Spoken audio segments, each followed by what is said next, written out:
Caros irmãos e irmãs, hoje dia 23 de fevereiro, domingo, sétimo domingo do tempo comum, a liturgia nos apresenta o Evangelho de Mateus, capítulo 5, versículos 38 a 48. Naquele tempo disse Jesus a seus discípulos: Vós ouvistes o que foi dito, olho por olho e dente por dente. Eu, porém, vos digo, não enfrenteis quem é malvado.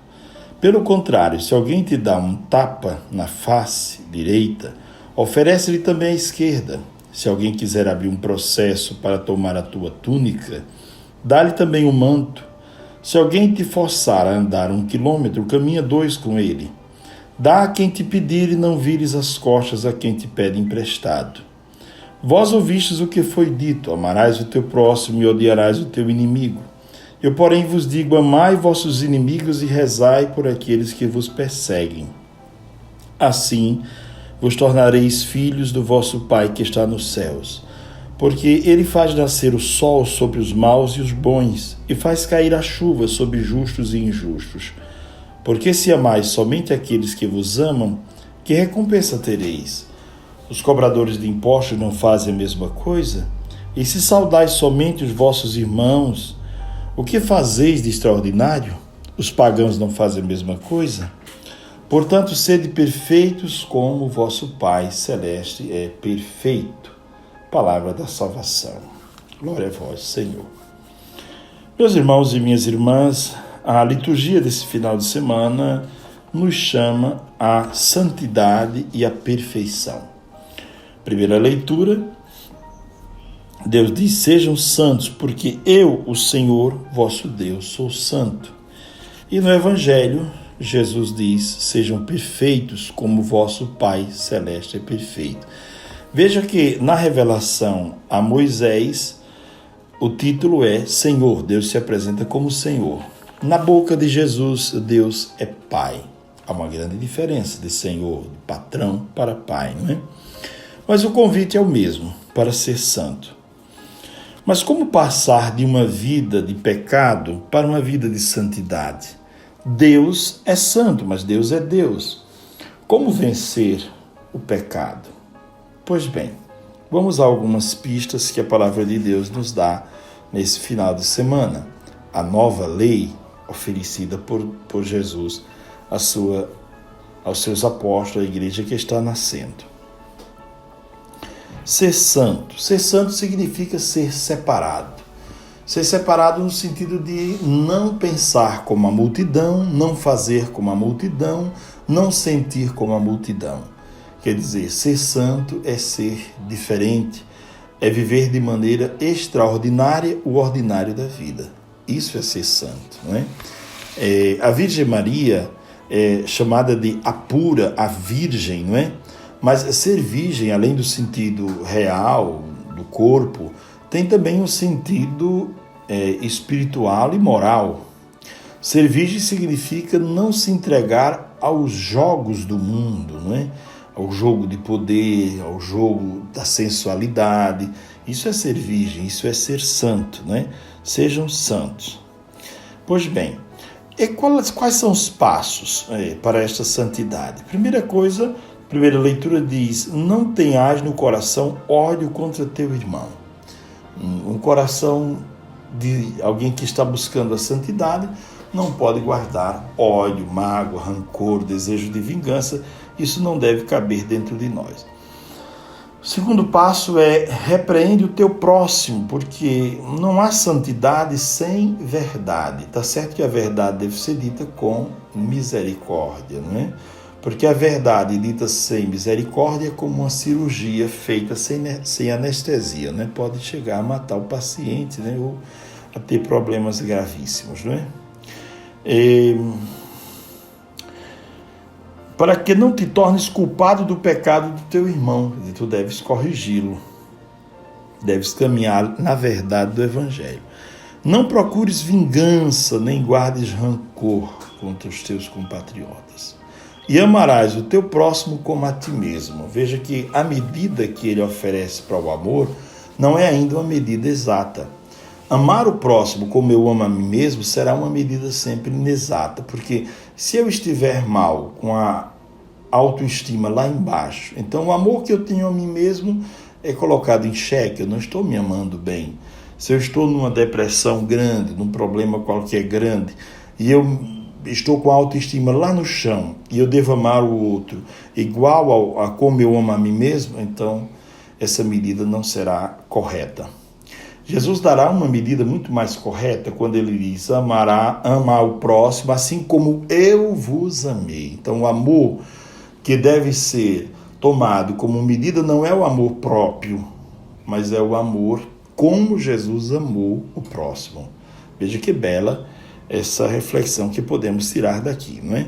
Porque o amor a nós mesmos e o amor ao próximo será sempre muito limitado. O amor de Jesus, este sim, deve ser a referência. Pois bem, e Jesus diz, vamos ao Evangelho, Jesus diz: olha, vocês ouviram o que foi dito no Antigo Testamento, olho por olho e dente por dente. Aqui Jesus se refere a Deuteronômio capítulo 19, né? Vida por vida, olho por olho, dente por dente.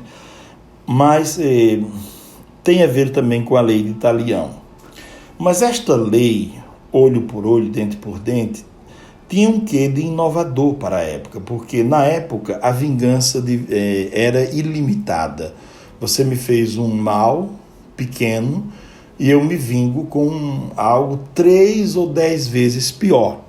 Então a lei de Italião, na verdade, veio delimitar que até mesmo a vingança tinha o seu limite. Veja que para a época foi um grande avanço, né? É claro que Jesus agora vai considerar as coisas de uma outra maneira. Ele vai dizer: olha, foi dito assim no Antigo Testamento, isto já era um grande avanço para a época. Porém, eu vos digo agora, não enfrenteis quem é malvado. Por que não devemos enfrentar quem é malvado? Porque se enfrenta às vezes a maldade com maldade. E não é assim que Jesus quer que vivamos, não é? Porque não é o outro que deve determinar como eu me comporto. Não é a mediocridade do outro que deve me fazer medíocre. Não é a maldade do outro que deve me fazer maldoso. Não é a falta de bondade do outro que deve me fazer uma pessoa também assim. Não é o rancor ou a falta de perdão de alguém que deve me fazer uma pessoa perversa e que não consegue perdoar. Então eu devo construir uma identidade moldada pelo Evangelho e não moldada pelo que os outros me fazem. Quer dizer, o outro pode ser ranzinza comigo, mas eu chego e trato bem, com um sorriso, um abraço. Não é falsidade, é a identidade que eu construí e o outro não tem poder para mudar a minha identidade, a não ser que eu deixe, né? Então, essa palavra é belíssima. Não enfrenteis quem é malvado. Por quê? Porque não precisa. Não precisa enfrentar quem é malvado. Você não precisa entrar no jogo dos outros. Você não precisa rastejar. Você não precisa fazer como o outro te fez. Não é assim. Pelo contrário, se alguém te dá um tapa na face direita, oferece também a esquerda. Quer dizer, mostre a superioridade do Evangelho diante do comportamento humano. Se alguém quiser abrir um processo para tomar a tua túnica, dê também um manto, quer dizer, fique só com a roupa íntima. O que era improvável, né? Porque o manto era para a pessoa não morrer de frio, né? Se alguém te forçar a andar 1 quilômetro, caminha 2 com ele, quer dizer, mostra a tua generosidade, mostra que a maldade do outro não te pode fazer uma pessoa má. É a tua bondade que deve transformar o outro. Porque a tua intimidade com Cristo, tu és um ramo ligado a uma videira cheia de vida. E se você está ligado a esta videira que é Cristo, você vai produzir bons exemplos. Você vai ser uma pessoa adorável, uma pessoa bondosa, não é? Continuemos. Dá a quem te pedir, não vires as costas a quem te pede emprestado, não é? Muito bem. E no final, Jesus diz algo surpreendente. Amarás o teu próximo, dizia a lei antiga, e odiarás o inimigo. Porém, eu vos digo, amai vossos inimigos. Mas como é possível amar alguém que não me quer bem, alguém que planeja a minha destruição, Como eu posso amar alguém que me trata mal, alguém que me é agressivo, alguém que me dá patadas, alguém que me dá respostas grosseiras? Como eu posso amá-lo? Somente com amor sobrenatural. O amor incondicional, o amor ágape. O amor ágape. Só esse amor é capaz de, se estivermos ligados a Cristo, que nos ensina a amar assim, é que nós conseguiremos amar. Veja que na cruz, a primeira oração de Jesus na cruz não é por si. A primeira oração de Jesus, são 7 orações, é: Pai, perdoa-lhes, eles não sabem o que fazem. Quer dizer, a primeira oração é por eles. Mas são os seus inimigos, estão tirando a sua vida. Mas a minha oração é por eles. Eles não podem fazer de mim uma pessoa pior. Sou eu que tenho que fazer deles pessoas melhores. Veja a lógica do Evangelho, como é bela, não é? Bom, então buscar as coisas do alto, não se contentar com coisas pequenas. Não nascemos para estas coisas pequenas, não é? Ou nós aceitamos e acreditamos que o amor vence todas as coisas, ou jogamos o Evangelho no lixo. Aqui está um grande desafio: amar os inimigos, não é? Bom, não é o outro, como eu disse agora, que determina o modo como eu devo ser, mas é a minha consciência do Evangelho que determina a minha ação feita com autonomia. Não vou responder a maldade com a maldade. Vou responder a maldade com o bem. Bom, caros irmãos e irmãs, olhando o Evangelho de hoje, nós devemos pensar o seguinte: como é que eu me torno uma pessoa paciente, experimentando e bebendo da paciência de Deus? Como é que eu me torno uma pessoa misericordiosa, experimentando e bebendo da misericórdia de Deus? Como é que eu me torno uma pessoa amável, bebendo da amabilidade de Deus? Quer dizer, quanto mais eu estiver unido a Deus, a Cristo, mais eu vou me apresentar como uma pessoa ajustada, integrada pela ação do Espírito Santo em mim, e não como uma pessoa destemperada, sem têmperas. Vejam que no Evangelho de hoje, Jesus fala que nos tornamos semelhantes a Deus à medida que fazemos sua vontade. E também na primeira leitura, no livro do Gênesis, a serpente lança um engano no coração do homem e diz assim: se você comer esse fruto, se você for desobediente a Deus, você vai se tornar semelhante a Ele. Veja a proposta dada por Deus através de Moisés e por Jesus. Não é pela desobediência que você se torna semelhante a Deus, mas é pela obediência, é tornando-se santo como Deus é santo, que você se torna como Ele. É sendo perfeitos como vosso Pai do céu celeste é perfeito, que você se torna semelhante a Ele. Não é pela desobediência. A serpente tentou enganar e conseguiu enganar aqueles dois, não é? E muitas vezes caímos no mesmo engano. Podemos hoje pensar sobre esse texto e podemos pedir a Deus esta graça de sermos pessoas santas, diferentes do mundo, pessoas salgadas, pessoas, e não pessoas insossas, pessoas temperadas, digo melhor, salgadas não, temperadas, para temperar o mundo.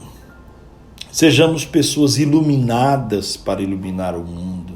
Sejamos pessoas tocadas pelo fermento do Evangelho para fermentar o mundo e os ambientes que nós frequentamos.